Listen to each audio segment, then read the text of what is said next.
The FD had never encountered someone quite like Pierre Lafleur. A decorated agent of the DGSE, France's Foreign Intelligence Service, Pierre had a reputation for being untouchable. Charismatic, cunning and fluent in 5 languages, he had successfully infiltrated corporations, governments and even criminal organisations without leaving a trace. But when a confidential FD cybersecurity program codenamed Aurora Lock was compromised, all signs pointed to Pierre. Program, designed to safeguard critical US infrastructure, was considered impenetrable until it wasn't. Within days, evidence of the breach surfaced, encrypted files were leaked to European DAC markets, and whispers of a French operative involved reached the Deputy Director Ellen Carter. Find him, Carter ordered. I don't care how long it takes or what it costs, this ends now. The manhunt began. Task force was assembled, blending elite cybercrime analysts, field agents and behavioural profilers. Pierre's trail was maddeningly elusive. He used burner phones, spoofed up addresses, and left false breadcrumbs in cities across Europe and North America. One week, he was supposedly in Paris. The next, a blurry image placed him in Buenos Aires. Every lead fizzled into frustration. Months passed. Special Agent Mark Callahan, a seasoned investigator, grew obsessed. His team analysed every piece of intercepted communication, every financial transaction. Pierre's skill was undeniable, but Mark couldn't shake the feeling that the Frenchman enjoyed taunting them. A note, written in French and left at a compromised Be Safe house in Brussels, read close, but not close enough, P. Pierre's flair for the theatrical was his hallmark. In one instance, he hacked into a FE team's Jeep system, rerouting their vehicles to a remote forest while he escaped through an underground tunnel. He even replaced a live surveillance feed in Vienna with footage from a previous week, allowing him to walk out of a secure facility unnoticed. But Pierre wasn't perfect. After 6 months of chasing shadows, the task force caught a break. In Miami, an informant tipped off the FE about a Frenchman fitting Pierre's description staying in a luxury penthouse under the name Philippe Duroc. The task force moved quickly. Mark and his team coordinated a stakeout, watching the building for days. Pierre was careful, never using the same entrance twice, always scanning his surroundings. But one mistake sealed his fate. As he exited a private elevator, he handed the doorman a tip, a crisp bill. Mark stared at the footage. Wait, he muttered, ruining. Pierre's face was obscured by sunglasses and a hat, but the money caught Mark's attention. Pierre always prided himself on using local currency to blend in. A bill, instead of euros or even a credit card, was uncharacteristic. The task force moved in. A tactical team stormed the penthouse, finding Pierre mid-escape, his laptop still decrypting files. He surrendered without a fight, smirking as if he knew this was merely a setback. As he was led away in handcuffs, Pierre glanced at Mark and said with a grin, 6 months for a mistake. You've earned this one. Pierre Lafleur sat in an interrogation room at the Miami Fay Field office, his composure unshaken. The room was stark, its single light casting sharp shadows across his face. Special Agent Mark Callahan entered, a thick case file tucked under his arm. He took a seat across from Pierre, placing the file on the table. You gave us quite the chase, Mark began, his tone cold. Pierre leaned back in his chair, his cuffed hands resting casually in his lap.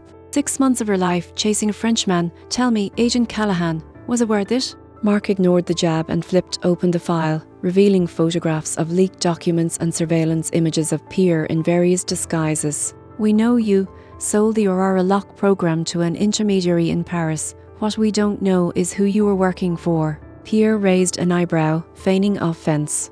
Working for? You make it sound so transactional. I'm an artist, Agent Callahan, a craftsman. I don't work for anyone, I simply create opportunities. Mark slammed a hand on the table, but Pierre didn't flinch. This isn't a game. Lafleur, Aurora Lock is critical infrastructure. With the wrong hands on that code, entire cities could be paralysed. Who bought it? Was it a nation state? A private contractor? Pierre sighed theatrically. If you must know, I never sold it. Mark's eyes narrowed. What? The program, Pierre said, his tone calm, almost smug. It's still in my possession. I wanted to see how far you'd go to catch me. Mark's jaw clenched. If Pierre was telling the truth, it meant that Aurora Lock was still secure, but the FB had wasted months and millions of dollars chasing a phantom threat. Prove it, Mark demanded. Pierre's smirk widened. Agent Callahan, trust is such a delicate thing, but I'll tell you this, check the metadata on the leaked files. You'll find that none of it is actionable. A little sleight of hand, if you will. I gave your enemies just enough to salivate, but not enough to bite. Mark motioned to the agents behind the one-way glass. Run the files, now.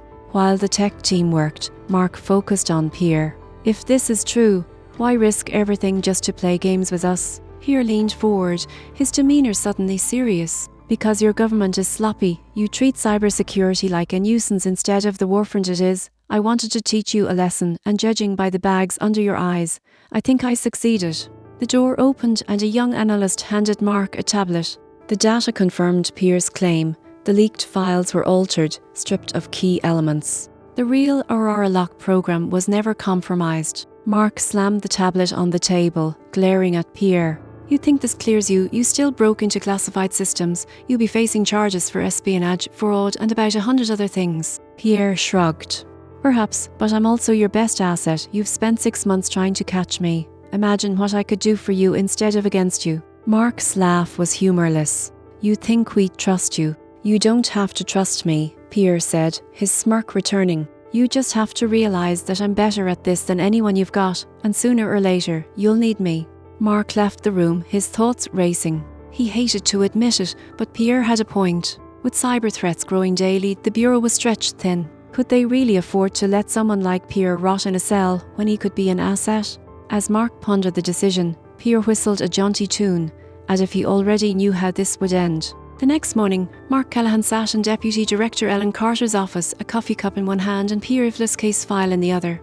The blinds were drawn and the room was filled with an air of tension. Carter leaned against her desk, arms crossed, her sharp eyes boring into Mark. You're not seriously considering his proposal, she said flatly.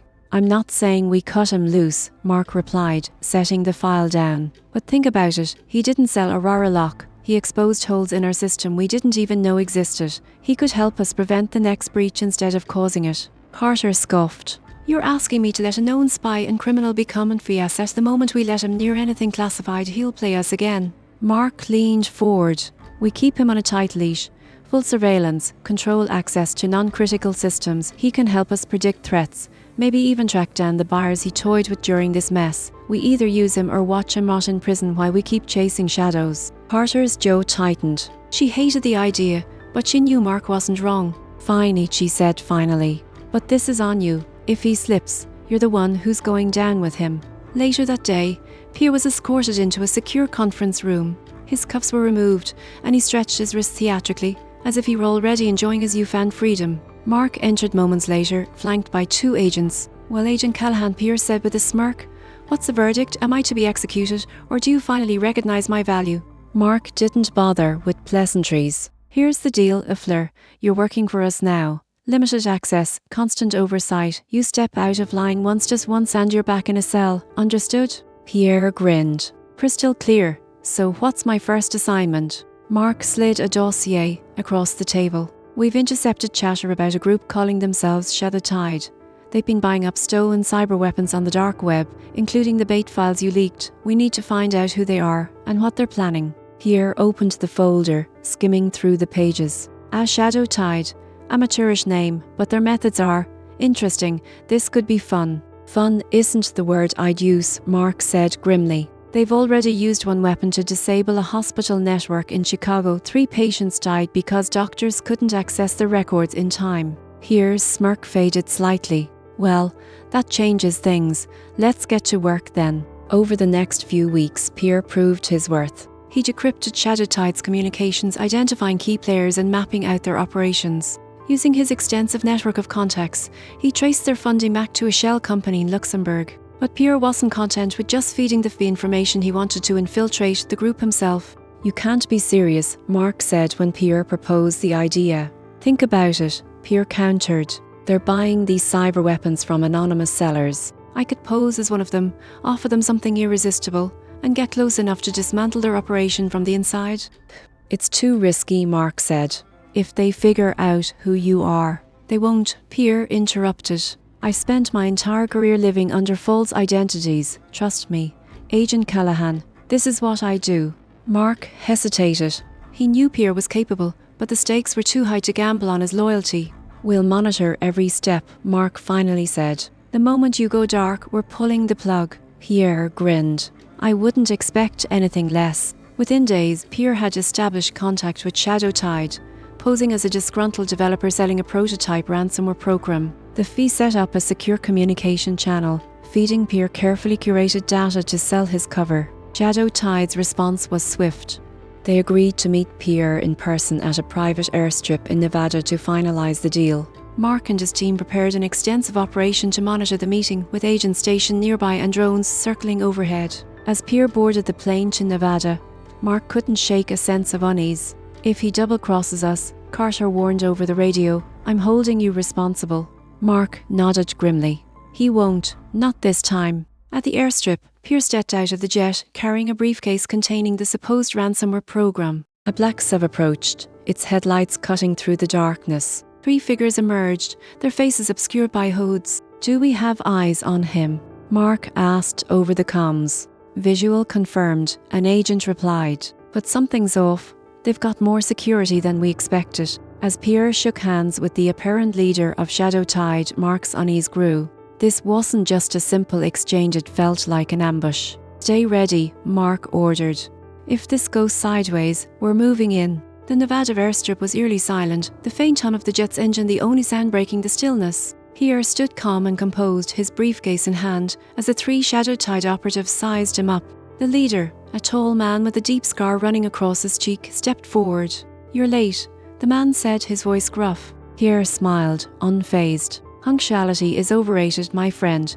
What matters is that I'm here now with exactly what you've been looking for." He set the briefcase on a small folding table between them, flipping open the latches. Inside was a sleek laptop displaying a user interface designed to look like a state-of-the-art ransomware program. The screen pulsed with simulated attack data, showing just enough functionality to pass as authentic. The scarred man leaned in, examining the program. "This better be real. We don't take kindly to scams." Pierre shrugged.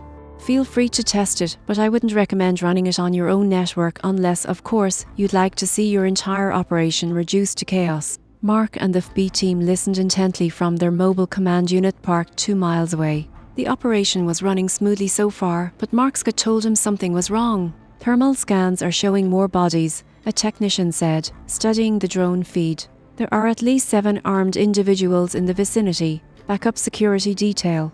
Mark frowned. "Why didn't we see this in the recon? Keep eyes on them.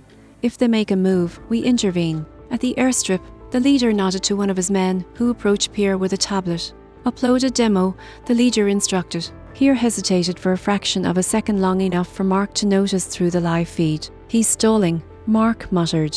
Inside, Pierre was calculating. He couldn't let them test the program too deeply. It was all a fade, and even a basic technical review would expose it as a dummy system. Thinking quickly, he turned on his charm. But before we get too technical," Pierre said smoothly, "let's talk about the second half of the payment. You didn't think I'd hand over something this valuable without confirmation, did you?" The leader's eyes narrowed. "You'll get the rest once we confirm it works." Pierre raised an eyebrow. "And how am I to trust that? Let's be honest, trust isn't exactly this industry's strong suit. Perhaps a gesture of goodwill." The leader glared at him, but after a moment's thought, he nodded to one of his men. The operative walked to the SUV and returned with a small briefcase, placing it on the table. Pierre opened it, revealing stacks of neatly bound cash and what appeared to be a set of encrypted as drives. He smiled inwardly. This was exactly the kind of evidence if we needed to tie Shadow Tide to their broader operation.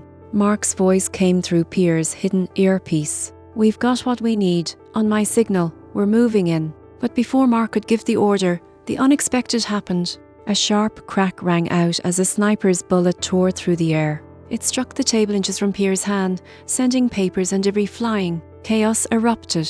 "Sniper!" someone shouted from the Shadow Tide side, and the group scattered, drawing weapons. Pierre dove for cover, rolling behind a stack of cargo crates as bullets flew. Aboard the deal, the leader barked, pointing at Pierre. "Take him out." Mark's voice came through urgently. "All units, move in now. Repeat, move in now." 3 agents stormed the airstrip, SUV screeching to a halt as tactical teams poured out. Flashbangs detonated, lighting up the night. Pierre remained crouched, his mind racing. This wasn't part of the plan. From his vantage point, he spotted the sniper lone figure perched on a nearby hill, the rifle laying back at the scene. But something about their stance struck him as odd. They weren't aiming at the FE or Shadow Tide operatives anymore. They were aiming directly at Pierre. Realizing he was a target, Pierre grabbed the briefcase of evidence and sprinted toward the nearest cover. The sniper fired again, the bullet narrowly missing his head and striking the ground. "Who the hell is that?" Mark shouted, watching the sniper's position on the drone feed. "No idea," Carter replied over comms. "But they're not one of ours, and they're gunning for Lafleur." The FE team engaged in a firefight with Shadow Tide's operatives, taking down several of them while others fled into the desert. Mark, ignoring protocol, grabbed a rifle and sprinted toward the airstrip. Pierre zigzagged through the chaos, clutching the briefcase tightly. He spotted an abandoned SUV and made a break for it. As he reached the vehicle, the sniper fired again, this time shattering the driver's side window. Mark arrived just in time, taking a shot at the sniper's position. "Here, get in," he shouted. Pierre didn't hesitate. He jumped into the passenger seat as Mark slid behind the wheel. The SUV roared to life, speeding away from the airstrip. "What the hell was that?" Pierre demanded, his usual composure replaced by genuine alarm. "Good question," Mark replied, glancing in the rear view mirror. "Who did you piss off this time?" Pierre shook his head. "Not one of mine. I don't miss loose ends, Agent Callahan. Whoever that was, they're after both of us now." As the FE and Shadow Tide operatives continued to clash behind them, Mark and Pierre disappeared into the desert night, the briefcase of evidence resting between them. The SUV tore through the desert, its tires kicking up clouds of dust under the moonlight. Mark kept his eyes on the road while occasionally glancing in the rearview mirror. No immediate signs of pursuit, but he knew better than to trust appearances. Beside him, Pierre sat in tense silence, the earlier smugness wiped clean from his face. "Whoever that sniper was, they had you dead to rights," Mark finally said, breaking the silence. "You've made plenty of enemies, Lafleur. Care to narrow it down for me?" Pierre exhaled sharply, running a hand through his hair. "My enemies usually come with contracts and expensive suits, not rifles and desert ambushes. This is different. Shadow Tide wouldn't have hired a sniper for a deal they thought was going smoothly." Mark frowned. "Then someone's watching the menu. Someone who didn't want that deal to go through." Suddenly, Pierre leaned forward, pointing ahead. "Pull over there." Mark followed his gaze and saw a dilapidated gas station up ahead, its neon sign flickering weakly. He hesitated. "You think hiding out in a gas station is smart?" "We need to switch vehicles," Pierre replied. "The SUV's too obvious. If that sniper's tracking us, we won't get far in this." Mark pulled into the gas station, killing the engine. The place was deserted, its lone convenience store shuttered. Pierre hopped out immediately, scanning the area for anything useful. Inside the garage, they found an old pickup truck covered in dust and rust. It looked barely functional, but Pierre inspected the engine and nodded. "It'll do. Help me hot-wire it." Mark raised an eyebrow. "You think I know how to hotwire cars?" Pierre grinned for the first time since the ambush. "You're FB. Don't tell me you've never bent a few rules." Within minutes, Pierre had the truck running. They transferred the briefcase and their supplies, then rolled out of the gas station, blending into the quiet desert roads. Back at the airstrip, the FE was securing the scene. Deputy Director Carter surveyed the aftermath. Shadow Tide's operatives either captured or killed, but critical figures, including their leader, had zipped away. The sniper's position had been abandoned, leaving behind nothing but shell casings and a faint heat signature on the drone feed. "Where's Callahan?" Carter demanded. An agent approached, looking uneasy. "He and Lafleur left the scene during the firefight. We're tracking their vehicle, but they've gone dark." Carter's face hardened. "Get them back on comms. Now." Hours later, the pickup truck rattled into a small, forgotten border town. Mark parked behind a derelict motel, where Pierre had insisted they could lay low. Border towns, Pierre mused as he climbed out. Perfect for disappearing, smugglers, fugitives, mercenaries, my kind of people. "Your kind of people got us into this mess," Mark snapped. This whole operation was supposed to shut Shadow Tide down, not turn into a circus. Pierre shrugged. "Plans change, Agent Callahan. Besides, we got what we needed." He patted the briefcase. "Shadow Tide's financials, their hierarchy, it's all in here. Your bureau can clean up the rest." Mark shook his head.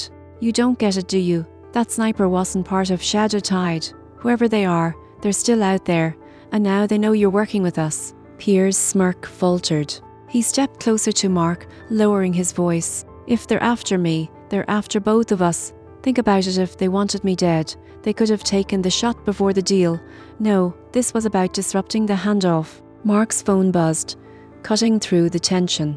A secure message flashed across the screen. "Urgent, unknown entity tracking you. Rendezvous in safe house. Looks like Carter's catching up," Mark muttered, showing the message to Pierre. Pierre leaned over to read it, then gave a low whistle. "Safe house, You bureau types really need more creative code names." Mark ignored him and fired up the truck. "Get in. We're not waiting for an invitation." They reached the safe house just before dawn, a nondescript building on the outskirts of a ghost town. Inside, Mark activated the security systems while Pierre searched the kitchen, eventually producing a bottle of cheap whiskey. "Breakfast of champions," Pierre quipped, pouring himself a glass. Mark grabbed it from his hand, setting it aside. "Focus. We need to figure out who the hell is after you." As they pored over the contents of the briefcase, a clear picture of Shadow Tide's operation emerged. Their buyers included rogue nation-states, corporate saboteurs, and even factions within the international criminal underworld. One name, however, stood out: Airbus Consortium. Pierre's face darkened when he saw it. "Airbus," he muttered. "Now that's a name I haven't heard in years." Mark's eyes narrowed. "Who are they?" "A shadowy collective," Pierre explained, his tone uncharacteristically serious. "Part mercenaries, part corporate spies. They don't just buy information, they hoard it, weaponize it. If they're involved, this is bigger than Shadow Tide, much bigger." Mark's phone buzzed again. This time it was a live feed from Carter. "Callahan," she barked, "we've got intel on the sniper. Heat signatures match known Airbus operatives. You've officially poked the wrong hive." Pierre smirked. "See, told you it wasn't my fault." Carter ignored him. "Head to the safe house in Albuquerque. We're sending reinforcements, and Callahan don't trust Lafleur too much. He may be more useful to Airbus alive than dead." Mark ended the call, his jaw tightening. "Looks like Airbus just became our priority." Pierre swirled the whiskey he'd retrieved. "And here I thought you'd be thanking me for exposing them. What's next, Agent Callahan? Another chase? Another firefight?" Mark grabbed his jacket. "No. Next, we go hunting." The safe house in Albuquerque was a fortress disguised as a rundown storage facility, complete with reinforced steel walls and a state-of-the-art surveillance system. Mark and Pierre arrived under the cover of night, their stolen trip blending into the industrial landscape. Inside, they were met by Deputy Director Carter, her face etched with exhaustion but her tone sharp as ever. "Good to see you're still alive," she said curtly, handing Mark a tablet. "We've got a full profile on Airbus Consortium. Turned out they've been following Lafleur for months. They knew about his Shadow Tide play before we did." Mark scrolled through the dossier, his stomach sinking. Airbus was far more powerful than he'd imagined, a web of ex-military operatives, hackers and informants embedded in every corner of the intelligence community. They didn't just gather data, they weaponized it with surgical precision. "Why me?" Pierre asked, leaning over Mark's shoulder. Carter glared at him. "You tell us. You burned enough bridges to make an enemy of anyone." Pierre shrugged, trying to mask his unease. "Airbus doesn't go after loose ends. They go after opportunities. If they're targeting me, it's because they think I can give them something." "Like Aurora Lock," Mark said grimly. Pierre raised an eyebrow. "They already tried to buy it. I turned them down, remember?" "Maybe," Mark replied. "But they're not above taking it by force or killing you just to make sure no one else gets it." Carter's voice cut through their exchange. "We've intercepted new Airbus communications. They've pinpointed your location, and they're planning an assault. We've got less than 2 hours to prepare." The team moved quickly, turning the safe house into a battlefield. Agents set up defensive positions, tripwires, and infrared sensors around the perimeter. Drones patrol the air, feeding live video to the control room. Here, meanwhile, worked alongside the tech team, using his expertise to hack into Airbus's communications. "If we can't stop them," he said, "we can at least make them blind." Mark stood beside him, watching as Pierre's fingers flew over the keyboard. "You've done this before," he said, not as a question. Pierre smirked. "Let's just say I've been on both sides of operations like this. The trick is to stay unpredictable." "Then surprise me," Mark replied. Pierre grinned. "Done." Moments later, the screen lit up with a real-time map of Airbus's forces. They were closing in fast, using heat-dampening tech to avoid drone detection. Pierre uploaded a virus into their comms network, creating interference that scrambled their orders. "This won't stop them," Pierre said, "but it'll slow them down." Mark nodded.